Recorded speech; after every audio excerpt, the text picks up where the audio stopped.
Hello there. You sent me a question on number 7 in your textbook, and mind you, this is the first time that I'm actually using this, so bear with me on a little bit of the explanation. So the first thing you notice is that n equals 41. So we have one sample set of data with 41, a sample mean of, and again, you took this picture kind of awkward, so I'm having to filter through it, but an X bar of 125.3 and a S of 8.5. S equals 8.5. Alex, got to remember to keep your notation handy. As far as the second data set, however, there's an X bar of 130.8 and a N2 of 50.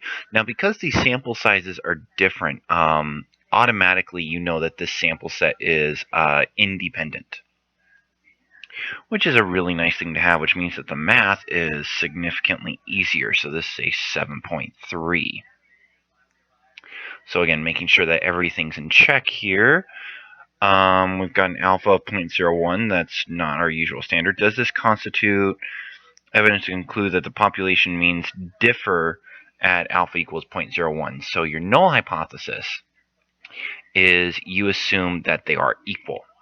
And that's just because that's any null hypothesis within an independent test. However, the alternative, because it's not saying less than or greater than, we're going to assume, if I can ever get this to work properly, let's erase that, because it's not 2. Keep up the notation.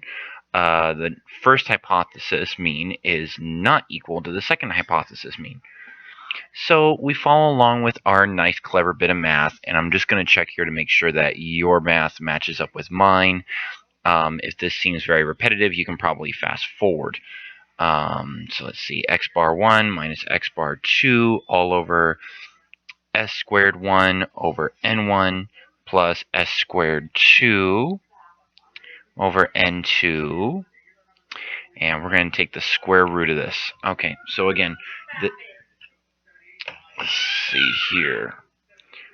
So, and again, as far as making sure that this stays on track, you don't really need to worry about this or this happening, as long as you stay consistent.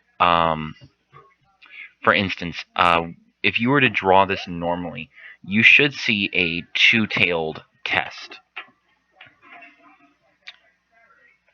And again, I've done this a million times over, so I can make these look really bad. So if you get a negative t-score, which is what you got according to your information, then you need to do a t-CDF going off to negative infinity and whatever your t-score is. Or if you're going to do it positive, you're just going to flip these two items around. But for the moment, I'm going to force this to be negative by doing the first one minus the second one. A small number minus a bigger number will always be negative. And let's see here. So make sure that I do this correctly. Get my parentheses. 125.3 minus 130.8. Close that off. Divide that by the square root of 8.5 squared divided by 41 plus 7.3 squared divided by 50. And because we're forcing this to be negative, it's negative 3.27. So I believe this is what you sent me. So let's see if this will allow me to make a new board. Let's see, what does this say? It will be part of the recording. Okay, so you got a T0 of negative 3.27. And because we're going to force this to go off in the negative direction,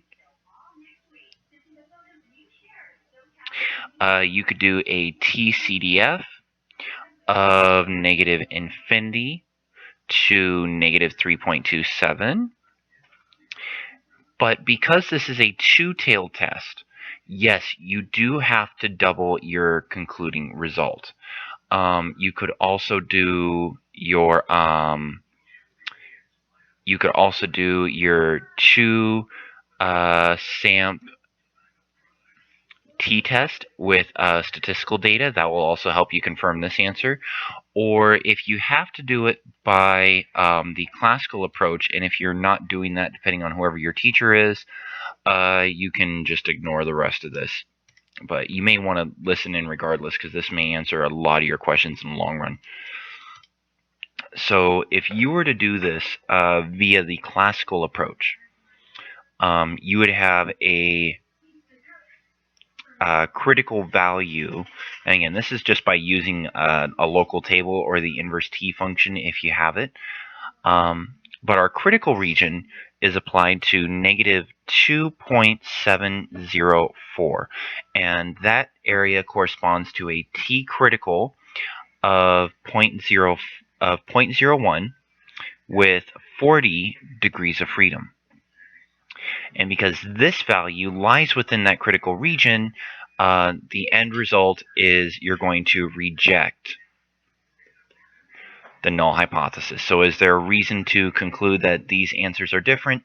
The answer is yes. Because we rejected the null hypothesis, the mu1 has to be different from mu2.